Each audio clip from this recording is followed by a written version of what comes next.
Hello everyone. आजा बेटा, हम लोग कर रहे थे पार्टिसिपल। पार्टिसिपल में मैंने आपको बता दिया था प्रेजेंट पार्टिसिपल है, तो मैंने कहा कि पार्टिसिपल होता क्या है। तो हमने बताया आपको कि वर्ब के फॉर्म्स होते हैं। V1 ing में हो सकता है, V3 में हो सकता है, हैविंग प्लस V3 में हो सकता है। तो V1 ing को हम प्रेजेंट पार्टिसिपल कहते हैं, V3 को पास्ट पार्टिसिपल कहते हैं, और हैविंग प्लस V3 को present participle sorry perfect participle कहते हैं। तो पार्टिसिपल वर्ब का फॉर्म है, लेकिन काम किस चीज का करता है? वो एडजेक्टिव का काम करता है। V1 ing अगर नाउन का काम करता है तो वो जेरेंड कहलाता है। V1 ing working as adjective वो पार्टिसिपल कहलाता है। फिर मैंने आपको बताया कि भाई प्रेजेंट पार्टिसिपल और पास्ट पार्टिसिपल में डिफरेंस क्या है। प्रेजेंट पार्टिसिपल कोई चीज होता है यानी रूटीन में, या हो रहा है का फीलिंग देता है। जैसे बॉइलिंग वाटर मतलब पानी उबल रहा है, वॉशिंग मशीन का मतलब है मशीन जो वॉश करता है, राइटिंग पैड मतलब जिस पैड पे हम लिखते हैं, स्लीपिंग डॉग का मतलब जो डॉग सोया हुआ है। तो होता है या हो रहा है वाली फीलिंग देता है।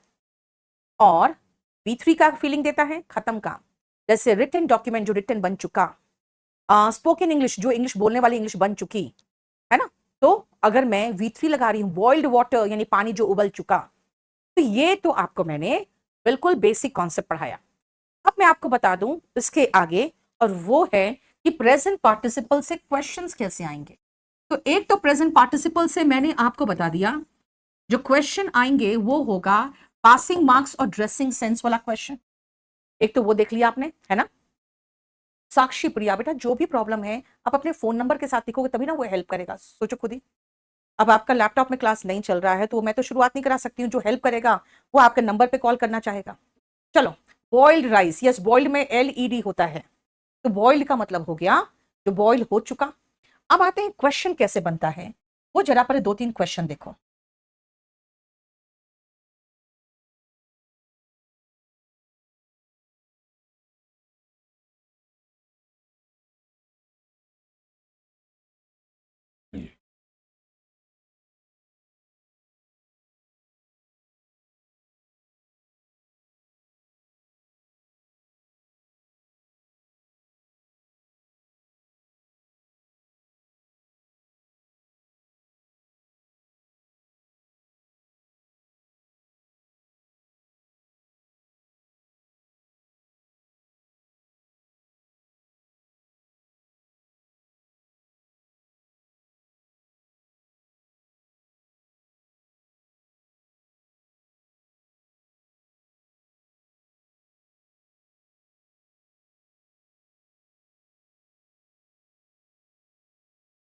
ये 3 सेंटेंस पहले देखो, फिर समझाती हूँ। गौरव कुमार को हेल्प कर दो। रूबी फोन नंबर डालो। ये 3 सेंटेंस देखो पहले। Being ill I did not come, बीमार होने की वजह से मैं नहीं आया। Being a rainy day I did not come, rainy day होने के कारण मैं नहीं आया। Sitting under a tree a snake bit him, पेड़ के नीचे बैठा हुआ था, एक स्नेक ने उसे काट लिया। अब ये तीनों को ध्यान से देखकर एक बात बताओ, इल कौन था? कहोगे ऑफ कोर्स मैं इल था। और आया कौन? नहीं, मैं नहीं आया। आई से मेरा दोनों तरफ का काम चल गया, बिल्कुल काम चल गया। याद रखना, आप एक फीलिंग आपको आनी चाहिए कि यहां जो सब्जेक्ट है उसकी अवस्था इधर पता चलनी चाहिए, और उससे रिलेटेड क्रिया इधर होना चाहिए। यानी इधर इसी सब्जेक्ट का जो भी सब्जेक्ट है, XYZ जो भी सब्जेक्ट है, उस सब्जेक्ट की अवस्था, अवस्था का मतलब होता है वही तो एडजेक्टिव का काम करता है।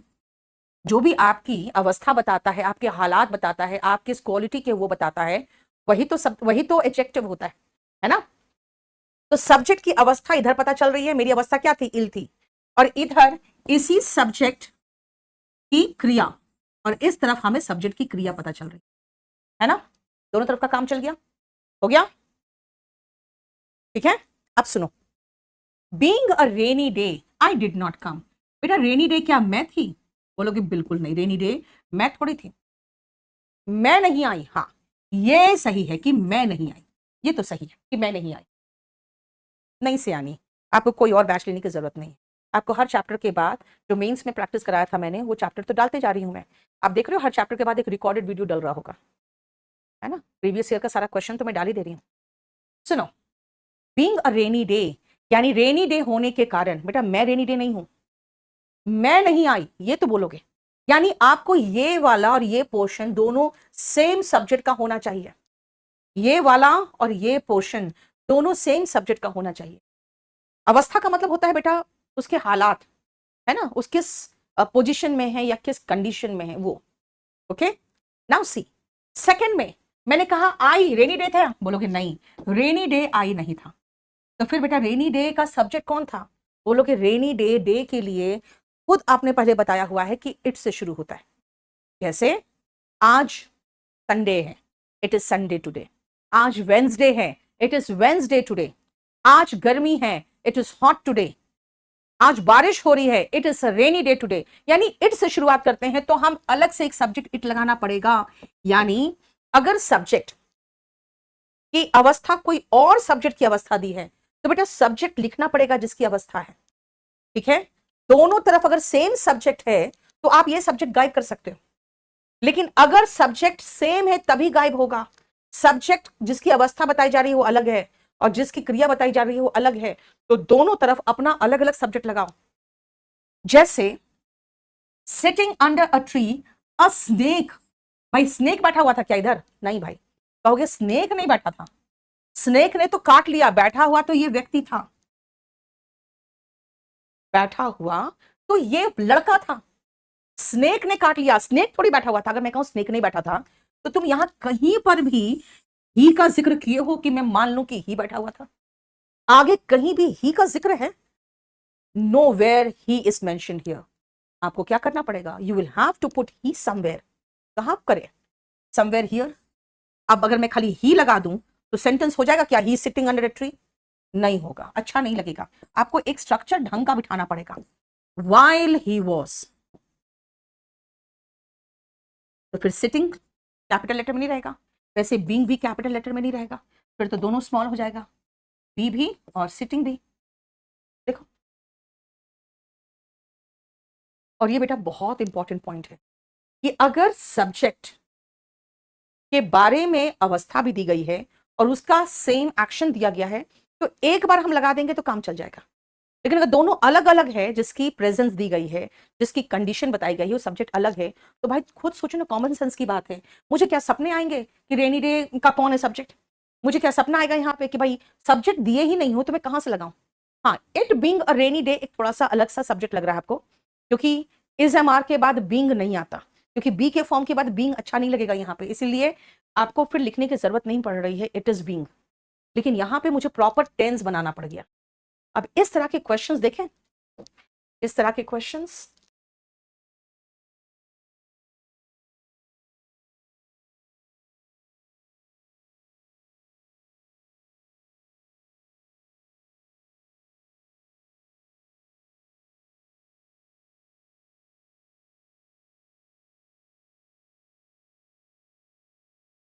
वन से लेकर सिक्स तक देखो तो बेटा बैच कब खत्म होगा मुझे नहीं पता नव्या, ठीक है, मुझे नहीं पता। आप अगर आपके पास क्लास नोट्स है तो देख लो कितने चैप्टर्स बाकी हैं आपके। ये अननेसेसरी हर रोज 5 बार पूछना बैच कब खत्म होगा। तुम लोग ऐसे स्टूडेंट्स क्यों नहीं आप लोग वीओडी बैच लेते हो?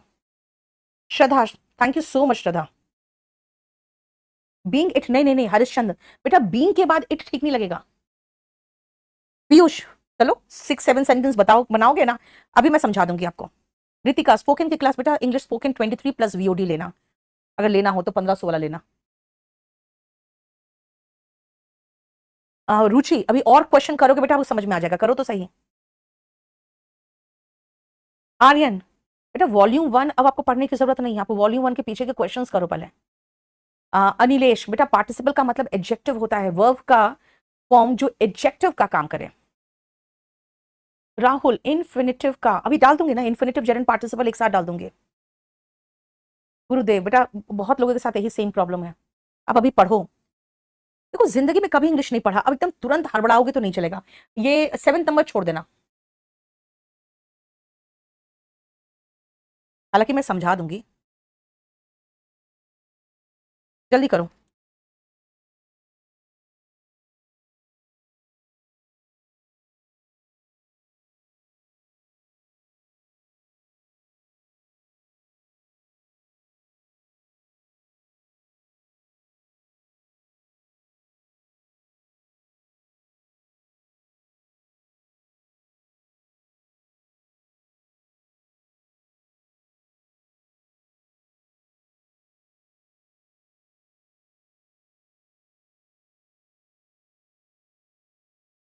हो गया?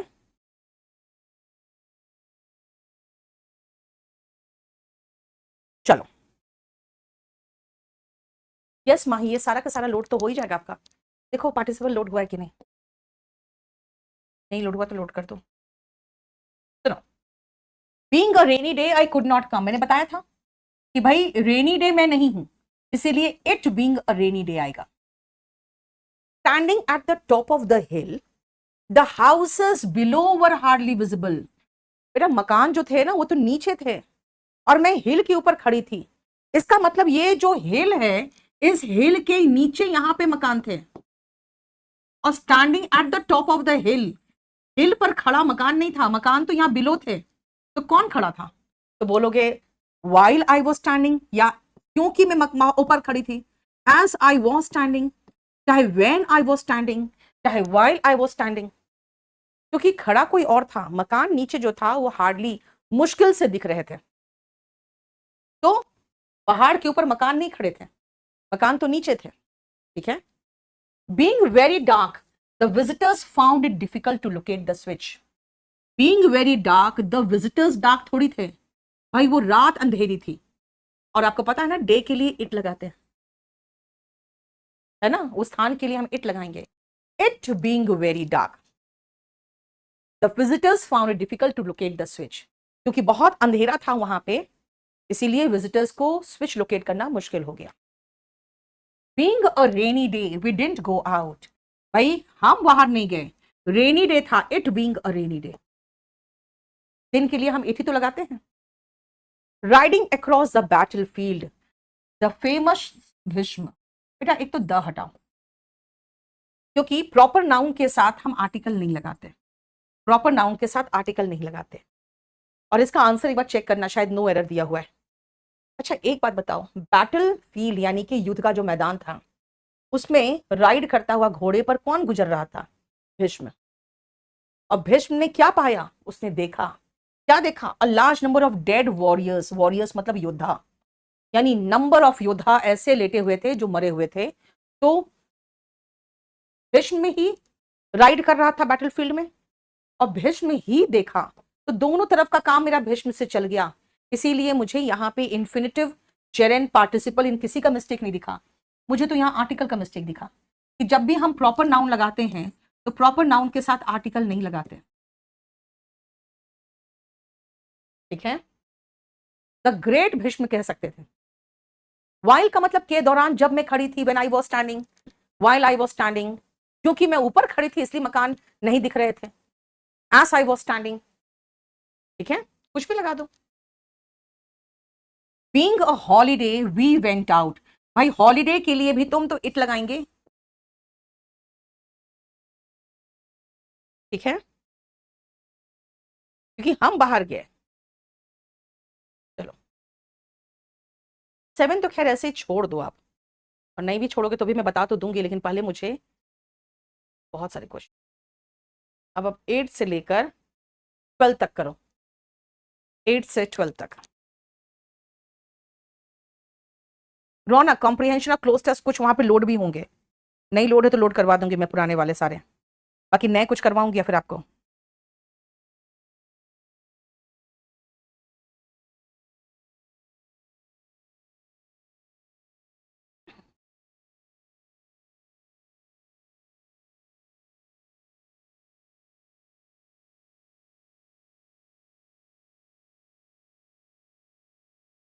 जल्दी करो, 8 से 12 तक।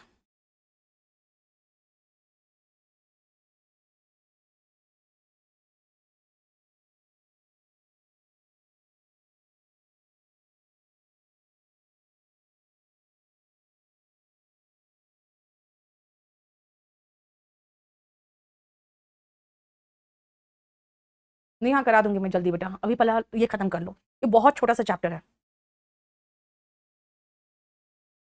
हिमांशु ये बाद में वहां पे मैं अभी बता देती हूँ कहाँ मिलता है आपको। केडी लाइव जब खोलते हो तो आप जाते हो माई बैचेस में, माई बैचेस में जाओगे तो उसी में आता है लिखा हुआ व्यू क्लासेस। बेटा व्यू क्लासेस में आप लाइव में जाओगे तो आपको सारा लाइव का क्लास वहीं पर लोड मिलेगा। ठीक है, और वीओडी जो होगा वो वीओडी में मिलेगा।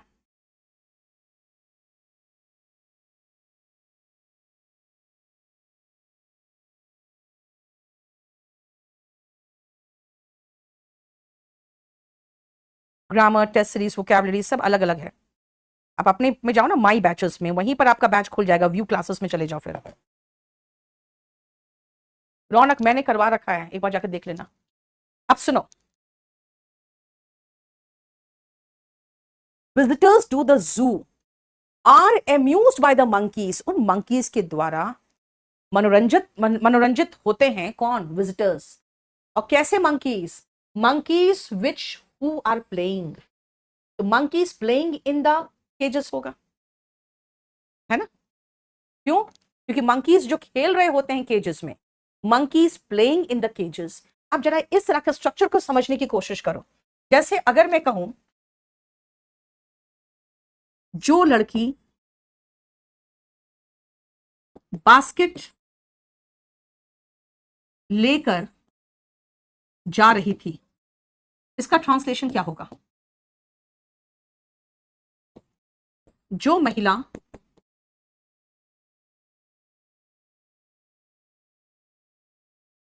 लाल साड़ी पहने हुए हैं। आपको नहीं लग रहा है कर रहा है? या जो बंदर केज में, केज का मतलब हो गया पिंजरा,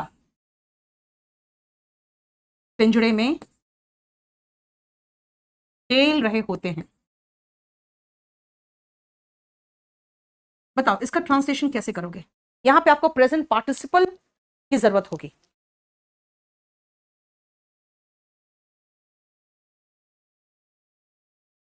फिर दोष आपने लिख दिया है वो लड़की जो बास्केट कैरी करती है। मैं कह रही हूं बास्केट कैरी कर रही है, बास्केट लेके जा रही है, वो कह रही हूं मैं।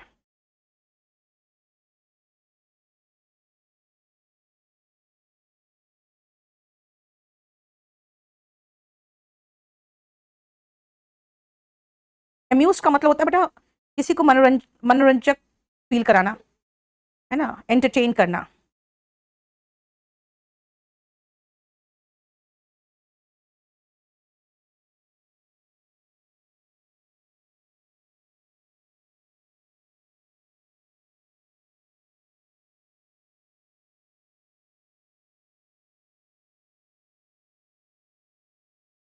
जो लड़की बास्केट लेके जा रही थी, गर्ल, अब ध्यान से सुनना, जो लड़की है तो हु लगाएंगे क्योंकि इंसान के लिए हम हु लगाते हैं, और सब्जेक्ट के लिए हु लगाते हैं। Who was carrying a basket. अगर आप चाहो तो आपको हु वॉज भी लगाने की जरूरत नहीं है, आप सीधा कह दोगे ना the girl carrying a basket, वो भी चलेगा। जैसे जो महिला लाल साड़ी पहने हुए है, द वुमेन, अगेन हम लिखेंगे, देखो यहां पे मैं लिखा था हु वॉज क्योंकि पास्ट टेंस की बात हो रही थी। अब यहां प्रेजेंट टेंस की बात है तो हु इज लगाओगे। Wearing a red sari, again यहां पर भी चाहो तो आप ये हु इज को हटा सकते हो। The women wearing a red sari, the girl carrying a basket. जैसे अभी कहा था मैंने, the monkeys playing in the cage, है ना। द मंकीज, अब मंकीज तो नॉन लिविंग एनिमल के साथ क्या आता है?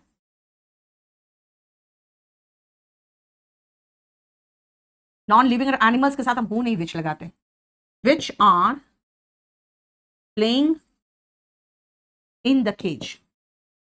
अगर आप इसको जेंडर ये सॉरी टेंस के बिना लिखना चाहते हो ना, कि भाई हम बताने नहीं चाहते हैं टेंस कब का है, तो आप एक काम करो, टेंस के बिना लिखना चाहते हो, हु वॉज कैरी हटा दो एंड ये हटा दो, हो गया। The girl carrying a basket, the women wearing a red sari and the monkeys playing in the cage. ठीक है, दोस विमेन भी लिखने की जरूरत नहीं बेटा।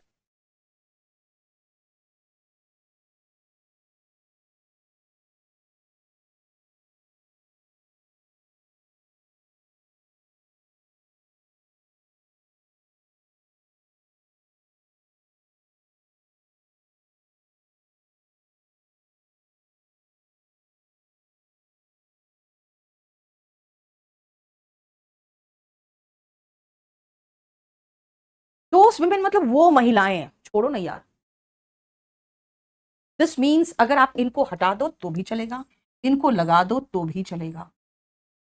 अब देखो वापस आओ, मैंने कहा द मंकीज, कौन से मंकीज? जो केज में खेल रहे थे बेटा। तो प्ले इन द केज नहीं होगा, प्लेइंग इन द केज। अब इसी के अकॉर्डिंग मैं 7th नंबर बता रही हूं आपको। देखो 7th number, the hurrying crowd, यानी जो क्राउड, क्राउड मतलब भीड़, और क्राउड्स का मतलब दो भीड़ों की बात हो रही है या दो से अधिक की। हरिंग मतलब हड़बड़ाते हुए क्राउड्स ऑफ पीपल, हड़बड़ाते हुए झुंड थे जो लोगों के, पासिंग ईच अदर, एक दूसरे से होते हुए जो गुजर रहे थे। तो पासिंग, पास्ट ईच अदर नहीं होगा, पासिंग ईच अदर। उसने मुझे आश्चर्य में डाल दिया। खुद सोचो, भीड़, ढेर सारे लोग इधर, ढेर सारे लोग इधर, और एक साथ एक दूसरे को पास कर रहे हैं, है ना। पासिंग ईच अदर, जो झुंड लोगों के जो झुंड थे, एक दूसरे से होते हुए जब गुजर रहे थे ना, और हड़बड़ाते हुए हरिंग क्राउड, उसने मुझे आश्चर्य में डाल दिया। तो देखो पासिंग ईच अदर होगा। एनीवे, वो ज्यादा जरूरी नहीं था।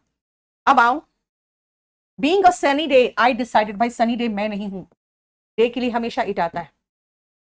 Being in awe of them, awe मतलब डरा हुआ, खौफ में, उनसे खौफ में थे। कौन था खौफ में? भाई ये यंग आदमी था। तो खौफ में कौन था? ये यंग आदमी। और डायरेक्शंस किसने फॉलो किया? एकदम इसी आदमी ने। काम तो हो गया। एंड टू और टी का मतलब लिख लेना, ईडियम है ये। टू और टी का मतलब लिख लो। टू और टी का मतलब होता है जैसा कहा गया बस वैसा ही, एकदम एक एक शब्द फॉलो करना किसी को, जैसा कहा गया वैसा, जैसा कहा गया वैसा।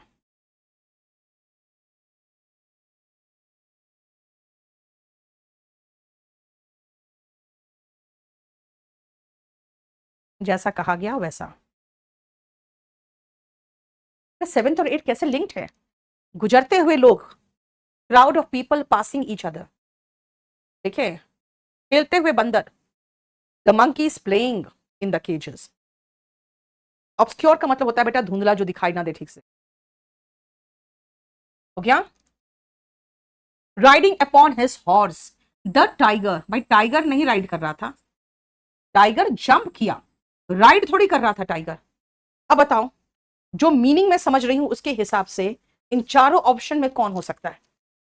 जो मीनिंग आप समझ रहे हो उसके हिसाब से 1 2 3 तीनों में से बेहतर ऑप्शन कौन है? बेस्ट ऑप्शन जिसको कहोगे बताओ।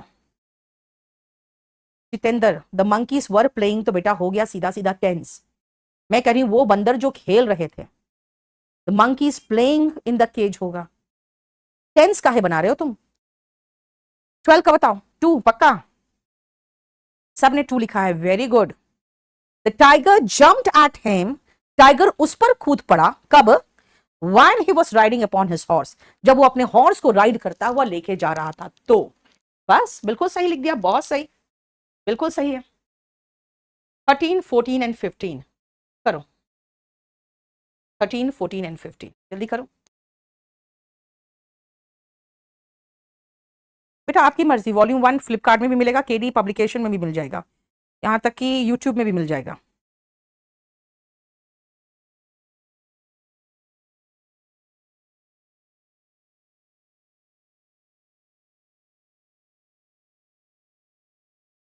इलेवन रह गया, ठीक है मैं देखती हूँ अभी।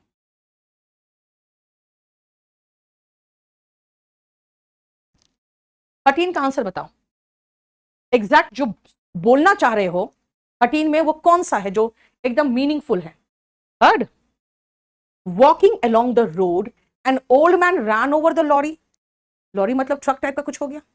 अब ट्रक इंसान को कुचलेगा ना बेटा, है ना, इंसान थोड़ी ट्रक को कुचल देगा। द लॉरी रन ओवर, बेटा रन ओवर आप फ्रेजल वर्ब में पढ़ोगे, रन ओवर का सेकेंड फॉर्म है रन ओवर, इसका मतलब है कुचल देना। रन ओवर मतलब ऊपर से रन करके निकल गया, रन ओवर का second form run over. Run over N old man while walking along the road. कौन ओल्ड मैन? कैसा ओल्ड मैन के ऊपर से कुचल के निकल गया? जो चलता हुआ जा रहा था, चल रहा था रोड पे। ये देखो, तो मीनिंग में तो सही निकलना चाहिए। Being a rainy day we had to abandon the match, हमें मैच छोड़ के जाना पड़ा, लेकिन रेनी डे तो it being a rainy day होगा ना। Sitting on the hill top the sun, भाई सन थोड़ी बैठा हुआ था हिल टॉप पे। इसको देख के आप क्या बोलना चाह रहे हो और वो किस में फिट होगा? कौन सा ऑप्शन है जो ये रेड को फिट कर देगा, रेड वाली जगह को? यह संजू, हरियाणा तो पास में बेटा। 15 में कौन सा ऑप्शन है? 15 का ऑप्शन बताओ जल्दी। हम्म, पक्का? Sitting on the hill top, hill top पे जब बैठा हुआ था कौन? बेटा सीधा मैं ही लगाऊंगी पहले तो, क्योंकि बैठा हुआ कौन था? He watch the sun go down. Yes, hill top पे जो बैठा हुआ था उसी को मैं यहां बिठा दूं तो बन जाएगा। बैठा हुआ कौन था? ही। और देख कौन रहा था? सन को। ही। बस हो गया काम। सबको समझ में आ रहा है? क्योंकि हमें ऐसा बंदा चाहिए शुरुआत में जो इधर भी फिट हो जाए, तो इधर फिट होने वाला ही है। 16 17 करो फटाफट। 16 एंड 17। थर्ड बिल्कुल नहीं होगा। थर्ड वो मीनिंग नहीं दे रहा है जो सेंटेंस मीनिंग दे रहा है। Being ill he came to work, भाई काम इल होने की वजह से वो ऑफिस आया? बोलोगे नहीं, इल होने के बावजूद वो ऑफिस आया। In spite of being ill he came to office. Answer इसका जो फिट होगा मीनिंग के साथ वो फिट होगा 16 का 3, है ना। 17 being a wet day he stayed at home, भाई उस दिन बहुत बारिश हुई थी, भीगा हुआ दिन था, राइट? तो कहोगे as it was a wet day, क्योंकि वो दिन बिल्कुल वेट था इसीलिए वो अपने घर में रहा। बीइंग अ वेट डे नहीं, as it was a wet day he stayed at home. ये देखो 11। हाँ, 11 का बता दो तो क्या होगा? बेटा जब आप करेक्शन करते हो ना तो सेंटेंस का मीनिंग भी तो सही होना चाहिए। वाइल क्रॉसिंग द रोड, कौन क्रॉस कर रहा था? स्नेक ना भाई, स्नेक तो देखा गया, तो क्रॉस करने वाला तो कोई और होगा नहीं। वाइल क्रॉसिंग द रोड कोई लड़का होगा, ये आ गया। क्रॉस कौन कर रहा था? लड़का। देखा किसने? लड़का। क्या देखा? सांप को। हो गया काम, दोनों तरफ का काम चल गया। अगर दोनों तरफ का काम चल रहा है ना, तो मैं ऐसा सब्जेक्ट बीच में फिट करूंगी जो दोनों तरफ का काम कर दे, है ना। ये हमारा क्वेश्चन था प्रेजेंट पार्टिसिपल का। चलो अब प्रेजेंट पार्टिसिपल के जो क्वेश्चंस मैंने दिए हैं आपको, वो जरा फिर से वापस आओ, फिर से। हम्म, अब मुझे बताना, ये जो सब्जेक्ट का अवस्था यानी जो उसकी कंडीशन थी और सब्जेक्ट ने जो किया था, दोनों का टाइम अलग अलग है कि दोनों का टाइम सेम है? इल होने का टाइम और नहीं आने का टाइम सेम था क्या? रेनी डे और नहीं आना सेम दिन था क्या? ट्री के नीचे बैठना और स्नेक का काटना क्या सेम टाइम पे हुआ है? 13 अंको, रुक जाओ, भी थोड़ा सा रुक जाओ। हाँ या ना? डिफरेंट टाइम, रितेश कह रहा है डिफरेंट टाइम, बाकी लोग कह रहे हैं सेम टाइम। बिल्कुल सही कह रहे हैं बाकी लोग। बेटा जिस दिन मैं बीमार थी उस दिन मैं नहीं आई, जिस दिन बारिश हो रही थी उस दिन मैं नहीं आई, और जब वो ट्री के नीचे बैठा था तभी स्नेक काटा। अब आप एक चीज नोट करो यहां पे कि दोनों सेम टाइम पे हुआ था, यानी मैं एक पॉइंट और लिखूं, ये अवस्था और ये क्रिया ऑफ सेम टाइम है। सेम टाइम का क्वेश्चन है, सेम टाइम का एक्शन है, सेम टाइम का उसका कंडीशन है। देखो ठीक है। इस स्ट्रक्चर का इंपॉर्टेंस कुछ है क्या? ऑफ कोर्स जो मैं पढ़ा रही हूं सबका इंग्लिश से ही संबंध है ना। मैं ऐसा कुछ नहीं पढ़ा रही हूं जो आप कहोगे ma'am let x is equal to 100, मैं लेट की बात ही नहीं कर रही। आ जाओ, हिंदी का सेंटेंस लो और बनाने की कोशिश करो।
हो गया?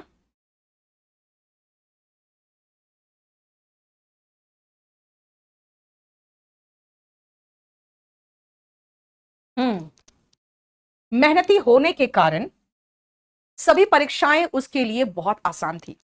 अब सुनो, अगर मैं कहूं मेहनती होने के कारण, बीइंग मेहनती इज लेबोरियस या हार्ड वर्किंग या डिलीजेंट, लेबोरियस लगा दिया हमने। सभी परीक्षाएं, अभी ध्यान से सुनो पहले, ऑल एग्जाम्स, बहुत आसान के लिए एक ईडियम यूज करते हैं, वो मैं यूज कर दूं, cake walk. All exams were a cake walk या a piece of cake for him. अब ध्यान से सुनना, ये जरा देखो, आप कहोगे all exams were a cake walk या अ पीस ऑफ केक, लेकिन लड़का कहां है यहां पे? तो मैं कहूंगी फिर लगाओ ना, ही बीइंग लेबोरियस। या आप कहोगे कि ही बीइंग नहीं चाहिए हमको, कुछ अच्छे से सेंटेंस बना के दो, तो मैं कहूंगी एक काम करो, ही बीइंग लेबोरियस की जगह पे आप ऐसे भी लगा सकते हो, एज ही वॉज लेबोरियस, क्योंकि वो लेबोरियस था। तो मैं आपको दो स्ट्रक्चर बता रही हूं, एक बता रही हूं पार्टिसिपल का, और एक पूरा टेंस का बता रही हूं। क्योंकि वो लेबोरियस था, because he was laborious, since he was laborious, as he was laborious. ठीक है? एशियन होने के कारण मुझे नस्लवाद झेलना पड़ा। Being an Asian I had to, झेलना का इंग्लिश टॉलरेट, नस्लवाद इज रेसिज्म, काले गोरे का जो होता है ना भेदभाव, उसको रेसिज्म। एशियन कौन है? मैं। झेलना किसे पड़ा? मुझे। और दोनों सेम टाइम पे था, हाँ भाई, जब मैं यहां पे नहीं थी, एशिया में नहीं थी, यूरोप में थी या कहीं और थी, तो मुझे नस्लवाद झेलना पड़ा क्योंकि मैं एशियन थी। सेम टाइम पे है ना? यस। और दोनों के लिए सेम सब्जेक्ट काम कर रहा है, यस। तो फिर कुछ मत लगाओ बीइंग के आगे। बहुत गर्म दिन होने के कारण हमने सभी बैचेस ऑफ करने का निर्णय लिया। बहुत गर्म दिन होने के कारण, it being a hot day, it being a very hot day, आप कहोगे पहले से ही आपने इट लगा दिया। भाई डे हॉट था तो डे के लिए तो हम इट लगाते ही हैं। बैच ऑफ करने का मैंने निर्णय लिया, हमने निर्णय लिया, तो वी डिसाइडेड, हम डे थोड़ी हैं, हमने तो निर्णय लिया, we decided to keep all batches of. ये लो,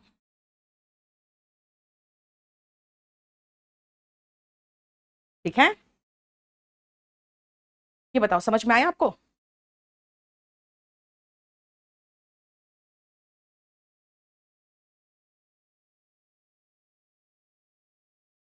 ठीक है?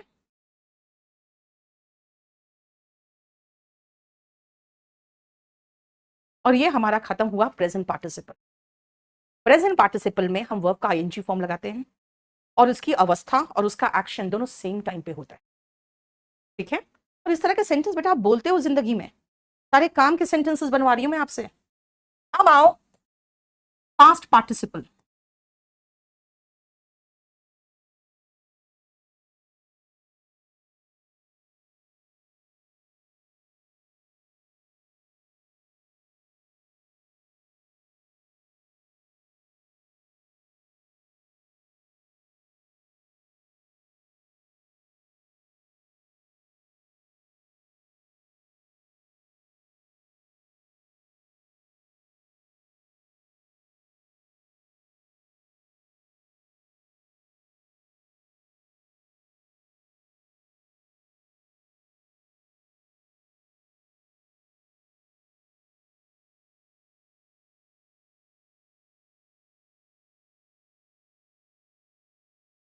तुषार तुम्हारी मर्जी बेटा।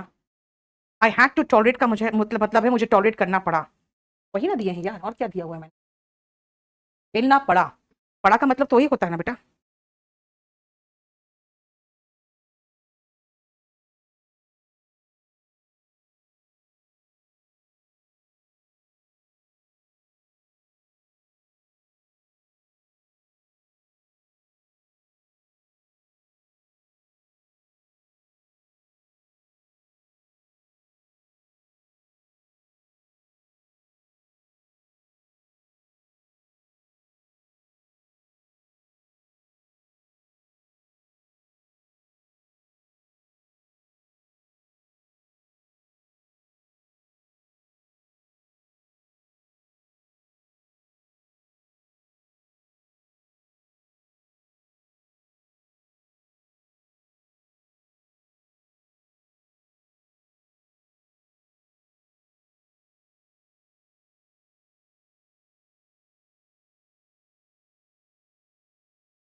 ज्यादा क्वेश्चन आते हैं प्रेजेंट पार्टिसिपल से, पास्ट पार्टिसिपल बहुत ज्यादा नहीं है।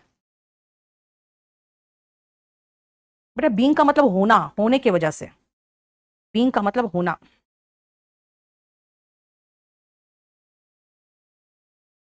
हार्दिक ऐसा कोई टाइम नहीं रहता बेटा, एक बार आप देख लो कोई भी नोटिफिकेशन उठा के 3-4 साल का, फिक्स्ड ऐसा कुछ टाइम नहीं देते हैं वो लोग।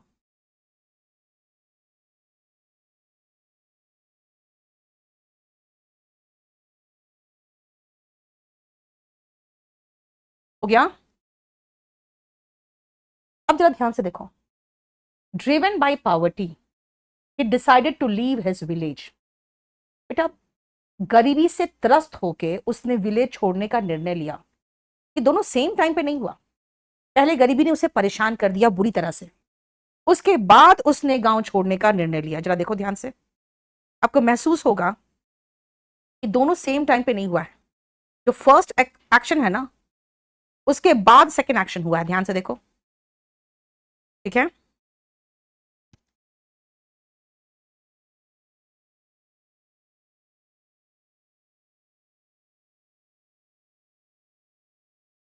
फोर्स्ड बाय हंगर, हंगर से नहीं शिल्पी, बेटा यूपीएससी में आपको लिखना आता है ना कंपल्सरी इंग्लिश में, ठीक है? उसको स्पोकन में और कंपल्सरी इंग्लिश का बैच हेल्प करेगा। फोर्स्ड बाय हंगर यानी भूख से त्रस्त होकर, the boy resorted to pilferage. Resort to का मतलब है रास्ता अपनाना, रास्ता अपनाना। और रास्ता कैसा अपनाना? गलत रास्ता अपनाने की बात होती है। तो रिसोर्टेड टू का मतलब होता है रास्ता अपनाना, और कैसा रास्ता? ऑलमोस्ट गलत रास्ता, ये ध्यान रखना। पिल्फरेज का मतलब होता है छोटी चोरी, छोटी मोटी जो चोरी होती है ना, स्मॉल थेफ्ट। अब छोटे बच्चे कैसा चोरी करते हैं? छोटी तो चोरियां करते हैं। अब एक बात बताओ, सेम टाइम पे हुआ क्या? बोलोगे नहीं, पहले तो एकदम त्रस्त हो गया, उसके बाद उसने गलत काम किया। सेम यहां पर भी हुआ। जो बॉडीज आइडेंटिफाई नहीं की गई, क्यों? क्योंकि वो इतने गंदे से जल चुकी थी कि उनको पहचाना नहीं जा सकता था। पहले तो इनकी ये हालत हुई, उसके बाद रिकॉग्नाइज नहीं हो पाई। ध्यान रखना, यहां पे जो अवस्था होगी ना, ये एक्शन, और इधर जो एक्शन होगा इस सब्जेक्ट का। अब मैं सब्जेक्ट भी नहीं लिख सकती हूँ, जानते हो? मैं कोई भी नाउन या प्रोनाउन लिख दूंगी, क्योंकि वो ऑब्जेक्ट भी हो सकता है। इसकी जो अवस्था होगी यानी कंडीशन होगी, और इसके रिलेटेड जो एक्शन होगा, ये दोनों सेम टाइम का नहीं होगा। Not of same time, not of same time. याद रखना, ये जो एक्शन है ना, जो वाई हम कहेंगे, अब कंडीशन जिसको हम एक्स कहेंगे, यहां पे वाई फॉलो करता है एक्स को, यानी एक्स पहले हुआ फिर वाई होगा। अभी जो आपको बताया मैंने कि पहले एक्स हुआ, त्रस्त हो गया गरीबी से, तब उसने चोरी करना शुरू कर दिया।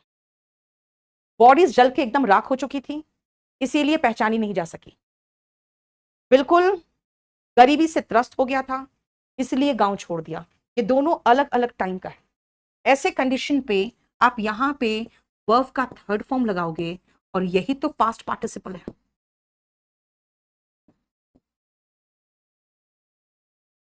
एक्टिव वॉइस है तो V3, पैसिव वॉइस होता तो बीन प्लस V3।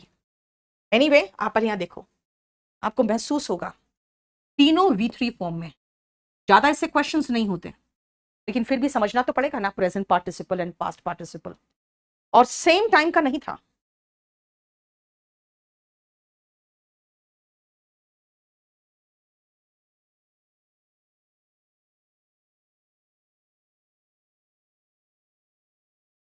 देखो क्वेश्चन ही नहीं प्रीवियस ईयर में मिला है हमको, शायद इसमें नहीं मिला है।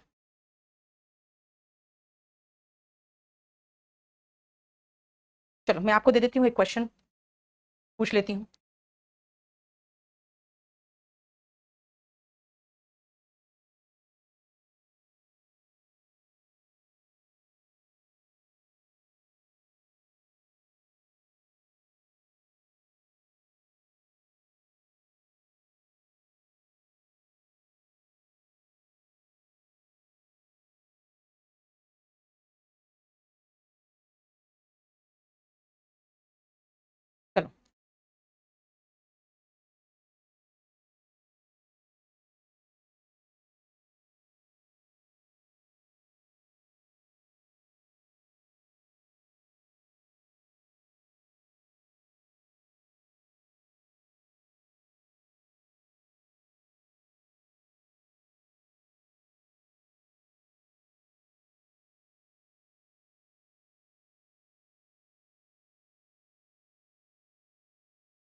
हो गया? यस, सब कुछ होगा बेटा। नफरत में अंधे होकर वह पिस्टल लेकर घर से निकला। पहले तो नफरत में अंधे हो गया Poonam, very good. Blinded, third form चाहिए मुझे। Blinded in hatred he left home with a pistol. With a pistol, देखो पहले तो नफरत में अंधा हुआ, फिर घर छोड़ के निकला एक पिस्टल लेके। ये है पास्ट पार्टिसिपल। तीसरा आती हूं मैं परफेक्ट पार्टिसिपल में।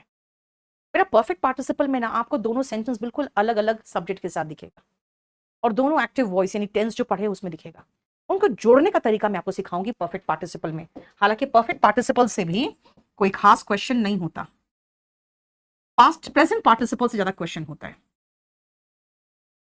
परफेक्ट पार्टिसिपल मैं आपको सेंटेंस दूंगी और उसको जोड़ के दिखाओगे आप।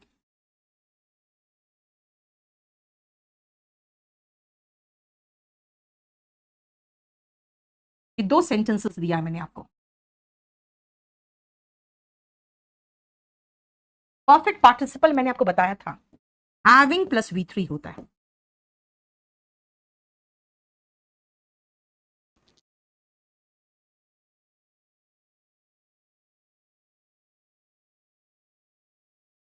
हैविंग प्लस V3 होगा।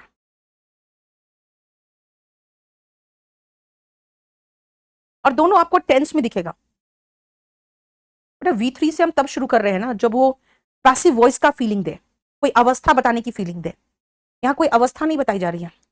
यहाँ पे ये दो सेंटेंस को मुझे जोड़ना है और एक शॉर्ट सेंटेंस बनाना है। देखो यहाँ पर सब्जेक्ट अलग है द सन, यहाँ पे अलग है द फॉग। सन उगा और जो कोहरे थे वो छट गए, तो कहेंगे the sun having risen, the fog disappeared। देखो आप नया एक फॉर्मेशन सीख रहे हो।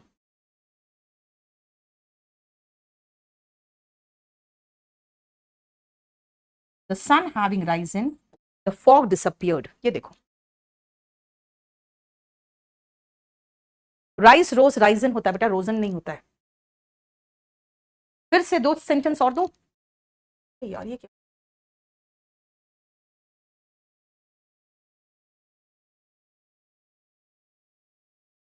ये मैंने गलत कर, स्ट्रक्चर उसका था पास्ट पार्टिसिपल का स्ट्रक्चर। चलो इसको मैं यहां से हटा रही हूं, ठीक है।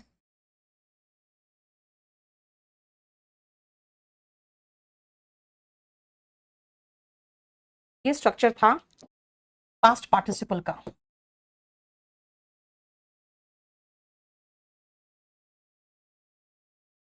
परफेक्ट पार्टिसिपल आप करती हूँ।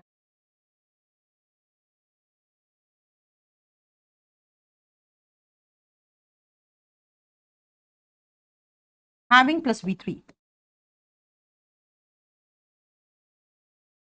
यहाँ पे दो सेंटेंसेस होंगे, अवस्थाएं नहीं। जैसे मैंने कहा सन उगा और फॉग छट गया।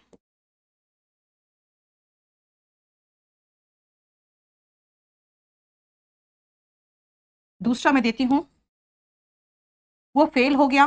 देखो दोनों एक्टिव वॉइस में, किसी की अवस्था नहीं दे रही हूं कि आप उसको पैसिव वॉइस में बना लो। ही ट्राइड हार्डर, उसने और अधिक मेहनत की।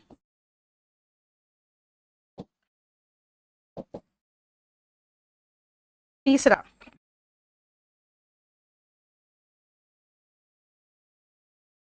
मैंने काफी देर इंतजार किया।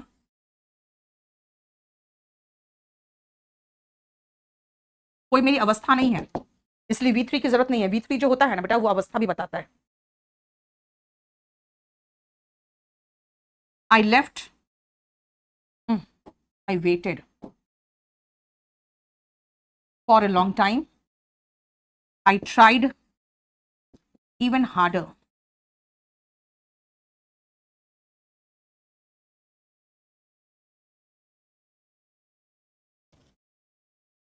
पता नहीं यार लॉर्ड रिपन कट पेस्ट होता है कि नहीं, मैंने इतना एक्सपेरिमेंट नहीं किया है।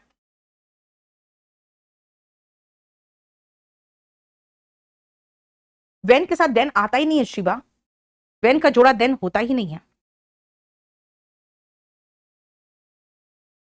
तो यहां पे कोई किसी की अवस्था नहीं बता रहा है, ठीक है। यहां पर सीधा दो एक्शन है, और दोनों एक्शन को आप कैसे जोड़ोगे? दोनों एक्टिव वॉइस में, दोनों एक्टिव वॉइस में दोनों एक्शन है, उनको आप जोड़ोगे कैसे, ये बताओ।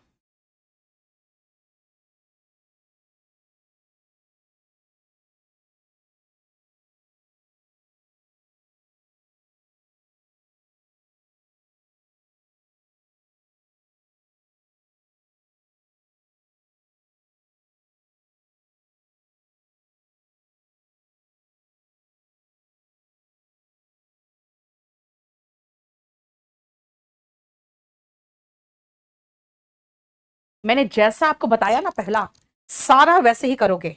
हमने देखा तीनों में एक्शन दिया, ही फेल्ड एक्शन है, I waited for a long time ये भी एक्शन है, दो एक्शन को एक साथ जोड़ना है बेटा, ये तरीका है। द सन, सब्जेक्ट भी अलग अलग है यहां पे। The sun having risen, the fog disappeared.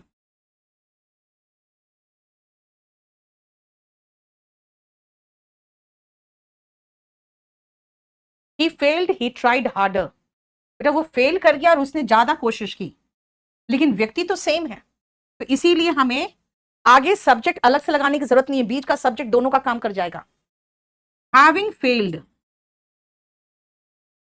या किसी की अवस्था नहीं बताई जा रही, एक्शन ही बताया जा रहा है। फेल कर गया, ही tried harder. I waited for a long time, I tried, गलत कर दिया मैंने सेंटेंस रिपीट मार दिया ये वाला। आई लेफ्ट फॉर होम, मैं काफी देर इंतजार किया और फिर मैं घर के लिए निकल गया। मैं अकेले व्यक्ति है, इसीलिए दो सब्जेक्ट की जरूरत नहीं है, तो बीच में एक सब्जेक्ट लगाऊंगी। Having waited for a long time, I left for home.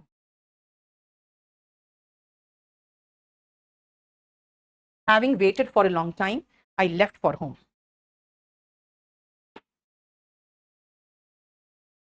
ठीक है, ये देख लो।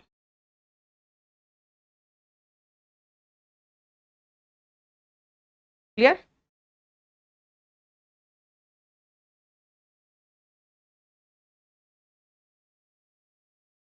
इसके भी ज्यादा क्वेश्चंस आपको नहीं दिखेंगे, लेकिन आप चाहो तो ये देख सकते हो।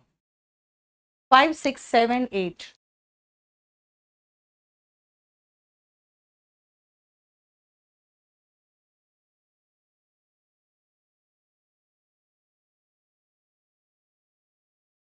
चारों क्वेश्चन कर लो, ये चैप्टर ही खत्म हो जाएगा।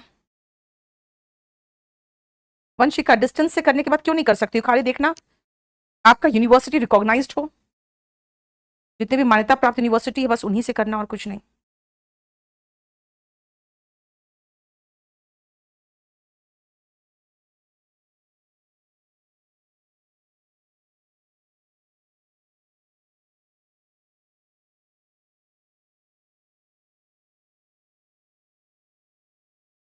चलो, having broken down the driver. भाई ड्राइवर ब्रोकन डाउन हुआ था क्या? नहीं भाई, कार ब्रोकन डाउन हुआ। ब्रेक डाउन मतलब खराब होना। ड्राइवर कार को गैराज में भेज दिया, खराब कौन हुआ था? गाड़ी। The car having broken down, subject अलग अलग है तो अलग अलग लिखो। कार ब्रेक डाउन किया है और ड्राइवर ने भेज दिया। Having deprived of their houses in the recent earthquake, they had no option. Deprive का मतलब होता है वंचित करना, यहां वंचित करने की बात नहीं है। ये जो लोग थे ना वो वंचित हो गए। पैसिव वॉइस बनाना पड़ेगा। आप कहोगे पैसिव वॉइस तो मुझे नहीं आता। जब भी आप हैव देखोगे ना और आपको करने नहीं होने की बात होगी तो बीन लगाना। एनीवे ये पैसिव वॉइस का क्वेश्चन यहां आ गया। हैविंग बीन डिप्राइव्ड यानी डिप्राइव किया नहीं है, डिप्राइव हुआ है। ठीक है। मच हेरास्ड ही लेफ्ट हॉस्टल। हरास करने का मतलब तो होता है प्रताड़ित करना।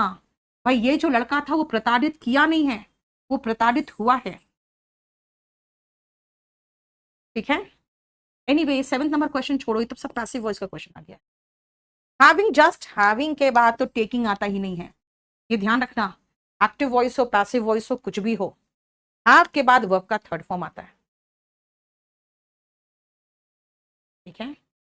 Having just taken a heavy lunch, she was not ready to have any fruit. इतना खाना खा लिया तो उसने हेवी लंच, इसलिए फ्रूट लेने के लिए रेडी नहीं थी। बस खत्म। और पास्ट पार्टिसिपल और परफेक्ट पार्टिसिपल से क्वेश्चंस नहीं होते, ठीक है। आपके जो क्वेश्चंस होते हैं मैक्सिमम प्रेजेंट पार्टिसिपल से होते हैं। ये चैप्टर खत्म हो गया है। इसके बाद एसएससी मेंस में जो मैंने डिस्कस किया है ना, इन्फिनिटिव, जेरेंड और पार्टिसिपल, ठीक है, वो डालना है। चलो